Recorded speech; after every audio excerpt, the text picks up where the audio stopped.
Details చూస్తే తెలుగు సంవత్సరాది ఉగాది కొత్త సంవత్సరం అందరి జీవితాల్లో కొత్త వెలుగులు నింపాలని ఆదిలాబాద్ జిల్లా కలెక్టర్ రాజశేష్ షా ఎస్పీ అఖిల్ మహాజన్ ఆకాంక్షించారు.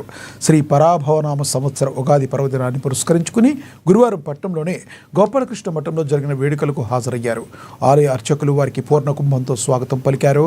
ఆలయంలో ప్రత్యేక పూజా కార్యక్రమాలు నిర్వహించారు. జిల్లా ప్రజలందరూ ఎంతో సుఖ సంతోషాలతో ఉండాలని ప్రార్థించారు. అనంతరం ఆలయ పీఠాధిపతి యోగానంద సరస్వతి చేతుల మీదుగా తీర్థ ప్రసాదాలు స్వీకరించారు. జిల్లా ప్రజలందరికీ కలెక్టర్ ఎస్పీ పరాభనామ సంవత్సర ఉగాది శుభాకాంక్షలు తెలిపారు. కొత్త సంవత్సరం అందరి జీవితాల్లో కొత్త వెలుగులు నింపాలని ఆకాంక్షించారు. అనంతరం భక్తులకు ఉగాది పచ్చడిని ప్రసాదాలను స్వయంగా పంపిణీ చేసి నూతన పంచాంగాన్ని ఆవిష్కరించారు. చిన్నారులు సాంస్కృతిక కార్యక్రమాలు, భక్తులు అన్నమయ్య సంకీర్తనలు పాడారు.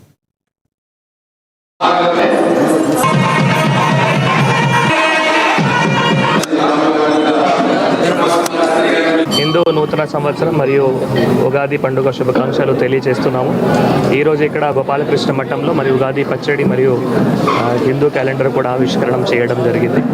సో ఇది చాలా మనం పురాతన టెంపుల్. ఇది ప్రతి సంవత్సరం ఇట్లానే ఇక్కడ కార్యక్రమం కూడా జరుపుకుంటున్నాము. ఈరోజు హిందూ సనాతన సమితి ఆధ్వర్యంలో కూడా ఈ కార్యక్రమం జరుపుకోవడం జరిగింది. ముఖ్యంగా ఆదిలాబాద్ జిల్లా ప్రజలు అందరికీ కూడా మంచి మేలు జరగాలి. కొత్త సంవత్సరం ఒక కొత్త సంకల్పంతో, ఒక కొత్త ఆలోచనతో రైతులు కానీ, మహిళలు కానీ, విద్యార్థులు కానీ, యువతులు కానీ ముందుకు వెళ్ళాలి. ఏమైనా కష్టం ఉన్నా కూడా కష్టం దాటి మరి వాళ్ళు ఏవైతే సంకల్పం ఉన్నాయో అది ఏ విధంగా సాధించాలి, దానికి ప్రతి ఒక్కరు కూడా కృషి చేస్తూ ఆదిలాబాద్ జిల్లా అన్ని రంగాల్లో కూడా ముందుకి ఉండాలి నేను భగవంతో మనసారా కోరుతూ అందరికీ కూడా ఉగాది పండుగ శుభాకాంక్షలు తెలియజేస్తున్నాను. హిందూ నూతన సంవత్సరం మరియు ఉగాది పండుగ శుభాకాంక్షలు.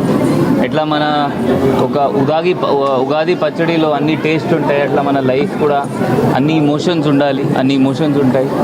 మళ్ళీ ఈ సంవత్సరం కూడా ప్రతి ఒక్కరికి మంచి ఉంటాయి నేను కోరుకుంటున్నాను. మళ్ళీ ప్రతి ఒక్కరికి ఉగాది శుభాకాంక్షలు.